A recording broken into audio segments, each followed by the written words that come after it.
অতিরিক্ত পাওয়ার লোভ, বেশি বেশি খাওয়ার লোভ, বেশি বেশি জমানোর লোভ মানুষকে গাফেল বানিয়ে দিয়েছে। এটা মানুষের স্বভাব। আরো চাই, আরো চাই, এই স্বভাবটা আছে না নাই? দেখবেন ছোট বাচ্চারা মসজিদে দোয়া অনুষ্ঠান শেষে জিলাপি দেয় না? গড়িয়া কৃষ্ণপুর কি দেয়? আগে বাতাসা দিত না, এখন কি দেয়? জিলাপি দেয়, মিষ্টি দেয়। তো মসজিদের 2-3 গেট থেকে যদি দেয়, ছোট বাচ্চারা দেখবেন এদিক দিয়ে কয়েকটা নিয়ে আবার ওই গেটে লাইন ধরে। ওর হাত হলো ছোট হাত, ওর হাত ভর্তি জিলাপি, আর নেওয়ার জায়গা না, এরপর আরেক জায়গায় লাইন ধরছে। আরো লাগবে, আরো লাগবে, এই আরো আরো আরো চাই, এই স্বভাবটাই মানুষকে কুড়ে কুড়ে শেষ করে দিয়েছে। এত লাগবে কেন তোমার?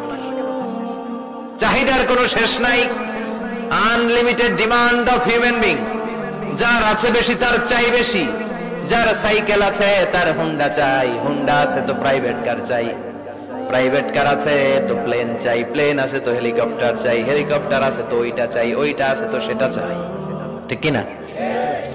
এলাকার মেম্বার যে হয়েছে চেয়ারম্যান হতে চায়, আছে না নাই? চেয়ারম্যান সাহেব এমপি হতে চায়, আছে না নাই? এমপি সাহেব মন্ত্রী হতে চায়, আছে না নাই? মন্ত্রী সাহেব প্রধানমন্ত্রী হতে চায়, আছে না নাই? কিন্তু এই দেশে সুযোগ নাই। কথা কন, এই দেশে প্রধানমন্ত্রী সিলেক্টেড। 2-3 জনের বাইরে কেউ প্রধানমন্ত্রী হতে পারবি না। ঠিক কিনা? আমার এই জীবনে তো আমি 2-3 জনই দেখলাম। বেগম খালেদা জিয়া, মাননীয় প্রধানমন্ত্রী শেখ হাসিনার ছোট্টবেলা দেখেছি এরশাদকে, আমরা তখন ছোট। তো মানুষের চাহিদার কোনো শেষ নাই। যার আছে বেশি তার চাই বেশি। এজন্য বিষ্ণু বলেছেন, উনজুরু ইলা মান হুয়া আসফালা মিন, তোমার চেয়ে যে খারাপ আছে ওর দিকে তাকাও। ওয়ালা তানজুর মান হুয়া আ'লা মিন, তোমার চেয়ে যে ভালো আছে ওর দিকে তাকাও না, তোমার চেয়ে যে খারাপ অবস্থানে আছে ওর দিকে তাকাও। অনেকে নিজের অবস্থান নিয়ে সুখী না, এরকম আছে না নাই? আল্লাহ আমার এটা দিল না রে, ওইটা দিল না রে, পাইলাম না রে, কিচ্ছু হয় না, কি করব জীবনে, হতাশ। আসলে আছে কিন্তু অনেক, কিন্তু শুকরিয়া নাই, টাকা। ঠিক কিনা?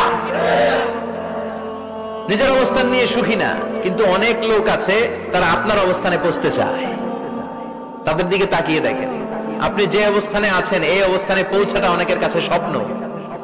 তারা প্রতিনিয়ত সংগ্রাম আর স্ট্রাগল করে যাচ্ছে আপনার অবস্থানে পৌঁছতে, আর আপনি এটা নিয়ে সন্তুষ্ট না। শেখ সাদির নাম শুনেছেন? বালাগাল উলা কাশাফাত দুজা, এই কবিতাটা রচয়িতা ইরানের বিখ্যাত এক কবি। উনি একবার আর্থিক সমস্যার মধ্যে দিয়ে সময় কাটাচ্ছেন, টাকা নাই, পয়সা নাই, পায়ে দেওয়ার মতো জুতা নাই। উনি খুব দুঃখ পেলেন, হায় রে, আমি ইরানের এত বড় কবি, আমার পায়ে দেওয়ার মতো জুতা নাই। দুঃখ ভরা মন নিয়ে রাস্তায় হাঁটতে বেরোলেন। হাঁটতে হাঁটতে হঠাৎ দেখলেন একটা লোক শুয়ে শুয়ে কাঁদছে, ওই লোকটার 2টা পাই নাই, পাই নাই। উনি সেজদায় পড়ে গেলেন, আল্লাহর কাছে ক্ষমা চাইলেন, আল্লাহ অনেক দিয়েছো, শুকর আলহামদুলিল্লাহ। এজন্য যেই পরিস্থিতিতেই থাকি না কেন আমরা কি পড়বো? জোরে বলেন, কি পড়বো? এজন্য কানাতু মিনাল ইসলাম, অল্পে তুষ্ট থাকার নাম হলো ইসলাম। সম্পদ লাগবে কিন্তু সম্পদের পাহাড় লাগবে না। ঠিক কিনা? অল্প খান, অল্প পড়েন, অল্প জামান, অল্পের ভেতরে বরকত ঢুকাইয়া দিছে কে?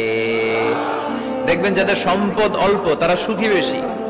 জরিপে এটা দেখা গিয়েছে, অনেক সার্ভেতে এটা এসেছে, যারা সম্পদশালী এরা দুঃখী বেশি, এদের দুঃখ বেশি, টেনশন বেশি।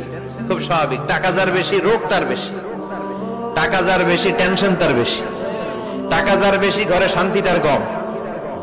আছে না নাই? ঘরের ভেতরে অশান্তি, ছেলে কথা শোনে না, ছেলে টানে গাঞ্জা, মেয়ে করে পরকিয়া। আছে না নাই? স্ত্রী কথা শোনে না, ভালোবাসা নাই, ঘরটা জাহান্নামের টুকরা।